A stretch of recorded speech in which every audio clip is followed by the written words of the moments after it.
Thyroid ক্যান্সারে আক্রান্ত হিনা খান। হিনা social মিডিয়ায় বেশ সক্রিয়, সর্বক্ষণের আপডেট শেয়ার করে নেন তাদের সঙ্গে। এবারও তার একটি পোস্ট চর্চার শিরোনামে, যা কিনা অনুরাগীদের উদ্বেগ বাড়িয়েছে দ্বিগুণ। অভিনেত্রীর মারণ রোগের খবর প্রকাশ্যে আসতেই ঝড় বয়ে যায় অনুরাগী মহলে। শুক্রবার সকালে নিজেই সেই জল্পনায় শিলমোহর বসিয়ে বললেন স্টেজ 3। হিনা খান জানিয়েছেন, সম্প্রতি যে জল্পনাটা ছড়িয়েছে সেই বিষয়েই একটা খবর দিতে চাই। যারা আমাকে ভালোবাসেন, আমার জন্য উদ্বিগ্ন তাদের বলছি, আমি স্তন ক্যান্সারে আক্রান্ত। মারণ রোগের 3য় ধাপ, খুব কঠিন চ্যালেঞ্জ। তবে সকলকে আশ্বস্ত করছি যে আমি সুস্থ রয়েছি।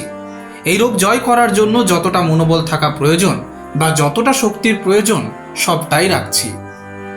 Bureau report, express news.